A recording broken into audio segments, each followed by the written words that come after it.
Ayan. Para po tayo mga petal. Kung kasi ito mga tribe po, inahakot po natin sa mainit na panahon. Kaya kailangan talaga ay didiligan. Kaya pinagparte-parte na po ito sa 3 hektarya. Kaya ako po ngayon ang naka-schedule na magdidilig. Kasama ko natin yung aking anak. Mukhang sumisimplik natin na tinapay. Ayan. Pa-power spray po natin. Kasi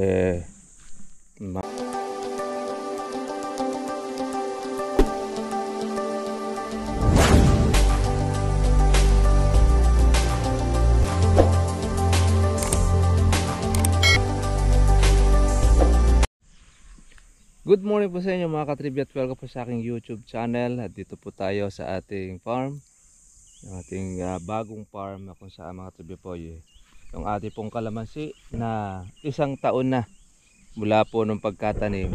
Ganito na po siya mga katribya kalalaki. Kaya ready na po yung ating pagpapabunga. Ito po mga katribya po ay ating inaalagaan na yung ating kalamansi. Kaya naman ay atin naman po siyang ni-spray. Meron rin po tayo mga katiba pong ilan-ilan din po yung mga sira. Ayan. Pero hindi naman po natin mga katiba po ito yung napopwersahin na pamumungahin po ng marami. Dahil siyempre baka po hindi niya makayanan. Pero yung ganito size mga katribya ay pwede na po siya sa pagpapabunga. Kaya starting na po tayo na makakakuha na tayo ng pailang-ilang red bag dito sa ating kalamansi. May mga sira rin po yung mga bunga natin. Talagang mababagsik po talaga mga katribya po ang mga insekto. Ini-spray po yan, pero pag kung hindi pa po ito ini-spray di lalo na. Okay lang naman mga katribya kahit halimbawa medyo nasira po ang ilang bunga nito. Importante mga katribya po ay naka-ready na po siya pamungahin. Ito laki ng bunga ng kalamansi. Yan. Mabilis po ang mga katribya po ang pagkalaki ng kalamansi natin dito. Hindi man tayo nainip, naka 1 taon na po itong ating kalamansi at ganito na po siya ngayon kaganda. Ayan, magkakaroon ulit ito ng panibagong bulaklak. Kalamansi natin mga katribya po ay bulaklak po siya ng bulaklak, kaya dapat alaga naman tayo ng alaga. Ayan, yung mga gamais po naman natin, maganda po mga katribya po yung pagkabilog. Pero ibang mga nauna meron pong mga sira. Mga buo naman po yung iba, tas meron tayong mga bulaklak. Kaya kung magtatanim po tayo mga katribya, mas maganda po yung XL sa loob po ng 1 taon. Ganito na po kalalaki ang inyo pong kalamansi, ready na po sa pagpapabunga. Pero pagka po yung medium size mga katribya, yun po ating itatanim, hindi pa po ganito kalaki ang ating inaasahan. Mas maliit pa po dito. Yun. Kaya ito mga katribya maganda na po ang resulta. Yan, lumalabas po iba pong mga bulaklak. Doon po ang ating kalamansi. Kaya makakakuha na po tayo rito ng ating bunga sa buwan po ng July. Yung kasi mga buko na ito, mga buwan ng June makukuha na po yan. Itong ating inaalagaan. Ayan mayroong mga buo ang bunga. Siyempre mayroong iba rin na mayroong sira. Ayan. Ito mga kailangan natin tanggalin itong baging na ito Pag ito po ang sumapit po sa kalamansi ninyo, sasakalin po ang bunga ng sasakalin mismo ang ating kalamansi. Oh, halos po mga katribya po dumoble ang laki nitong kalamansi po natin.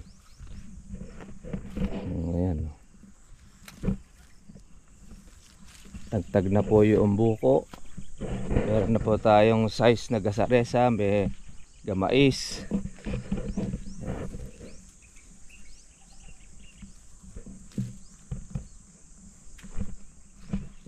Matitira naman tayo dito sa ating inaalagaan.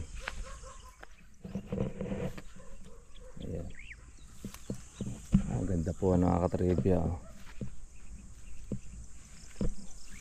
Malalaki na. Kailan lang? 1 taon mga katribya. Mula po ng ating pagkatanim. Eto na siya. At unti-unti na po tayo makakakuha ng pambawi sa ating puhunan. Itong itong 2.7 hectares mga katribya, hati po kami nila tatay.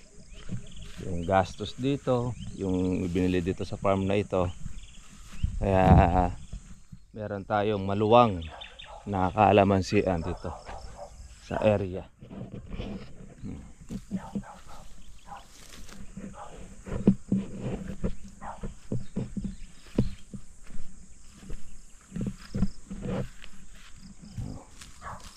Yan, yung mga buo.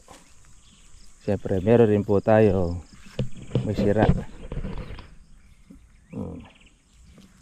Pag hindi po natin ito aalagaan, sira rin po ang magiging bunga. Pero maganda naman po yung buo ng iba. Yung sili po natin, graduate na po natin, bagamat namumunga pa rin siya. Bagsak po kasi mga trivia po ang sili. 30 pesos, 40.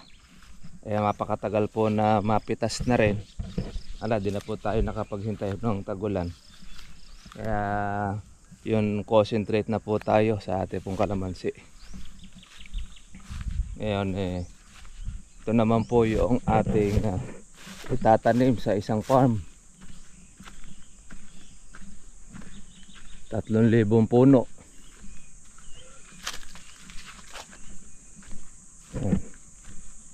Para po tayo mga petal. Kung kasi ito mga tribe po, inahakot po natin sa mainit na panahon. Kaya kailangan talaga ay didiligan. Kaya pinagparte-parte na po ito sa 3 hektarya. Kaya ako po ngayon ang naka-schedule na magdidilig. Kasama ka natin yung aking anak. Mukhang sumisimpik natin na tinapay. Ayan. Power spray po natin. Kasi mamatay na po yung gilid. Marami tayong mga petal na.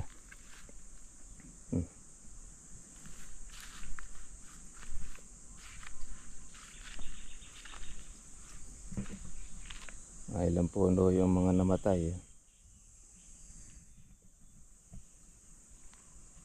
Mga natuyo.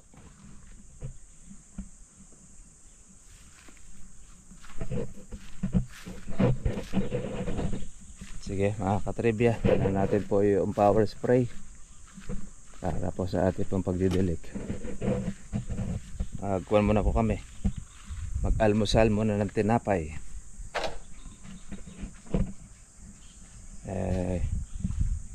Di man tayo nainip. Ito na po ang ating kalamansian.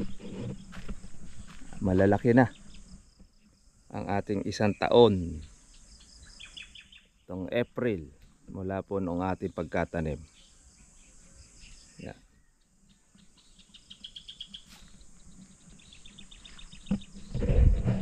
Okay.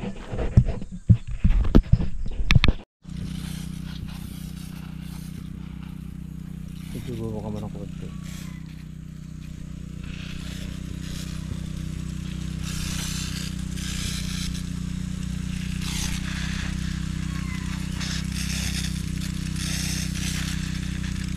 pupunuin mo yung parang plastic.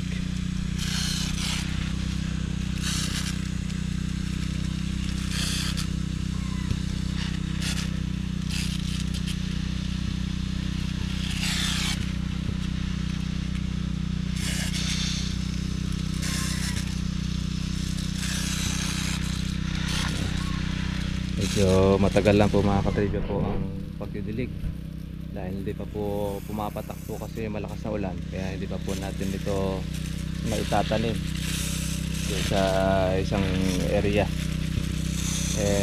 Pinamahagi na po noong kaya nanay po yung kanilang bagong farm na nabili.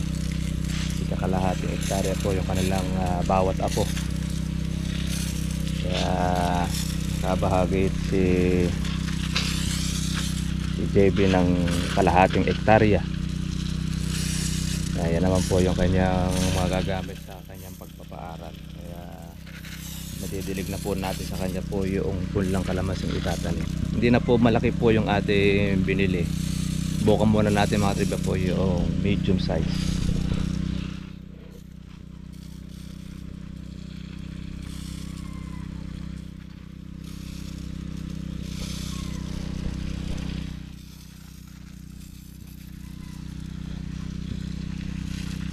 Marami po kasi mga triba po mga lalalagta dahil hindi po maayos po yung pagkadilig. Delikado po pagka po mainit ang panahon, araw, marami po mamamatay. Kaya nabilang po natin nasa 60 plus na po yung namamatay natin na medium, yung natutuyo. So gaya nito, oh. Meron na tayo mga fatal na ito.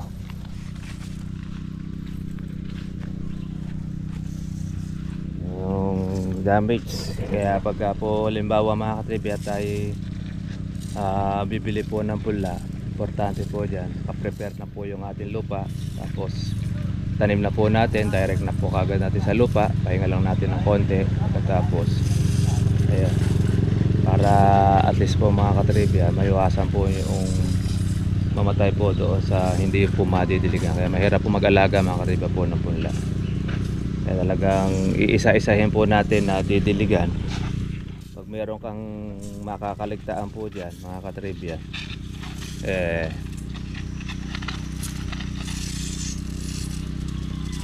mamamatay na po siya at di makakahitit po ng tubig. Hindi naman po pwede po na power spray natin lahat. Kailangan puno-puno talaga ang tirada, lalo po sa mga gilid na ito. Yung mga nalalanta na yan, pagka hindi po makahitit po ng tubig, magdidire-diretso na yan, magiging fatal na yung mortality.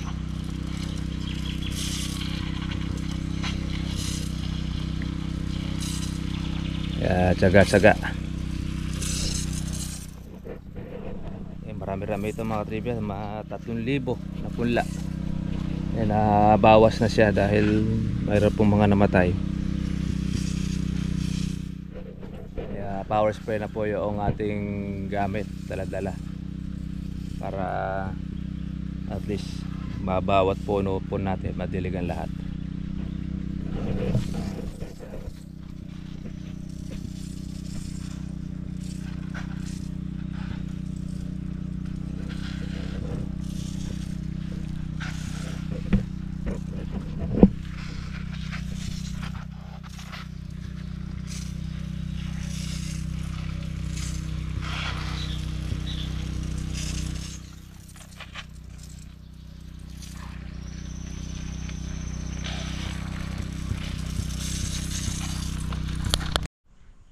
Tapos na tayo mga katribya po ng ating pagdidilig. Pagka po sa tanghali nalalanta ito dahil kulang sa tubig. Ngayon ay pinupuno-puno natin para wala pong mapapaktawan na hindi po natin nadiligan. Nako, grabe po kasi ang init. Ayan, iba po nalalanta pagka po hindi natin natatamaan ng tubig. Kapag pala ganyang karami pong punla, napakahirap po ng pag-aalaga. Kailangan araw-araw tayo po'y magpapatubig.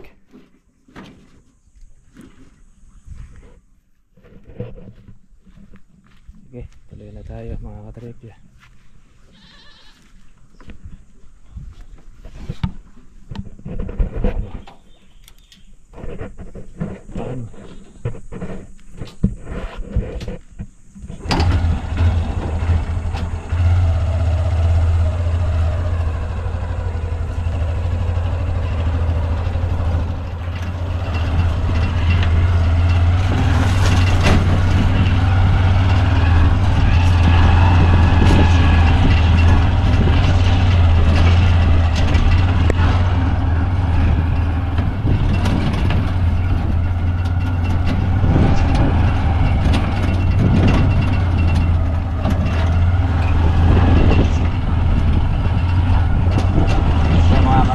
Yung ating pagtataniman ng kalamansi na 3 hektarya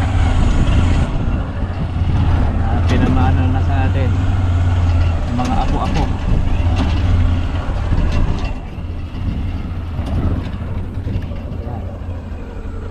Mula dyan sa kona yan hanggang doon sa dulo, kaya malawak po ito na kalamansi. May pamana na yung ating anak, kaya pagbutihan niya pag-aalaga, kaya sinasanay na po natin dito sa gawain pagtutumana. Ito mayroong daanan. Ito naman po yun, dati kasi ito mga katibya pinagkarirahan ng kalabaw, pero inararo na. Ito naman yung kalamansi ng ating kapitbahay.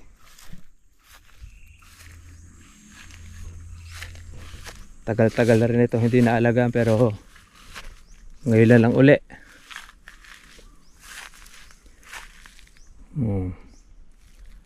Malaking puno ito.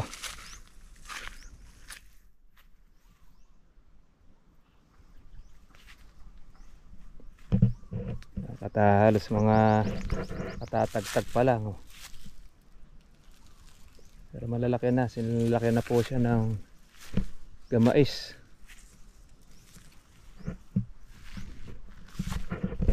Maraming puno ito, siguro baka nasa 1,600 na puno. Pero dito mga katribya po ay may 3,000 puno na kalamansi dito po itatanim. Yan, ito naman po ay magiging pinakadaan hanggang doon sa dulo. Yan.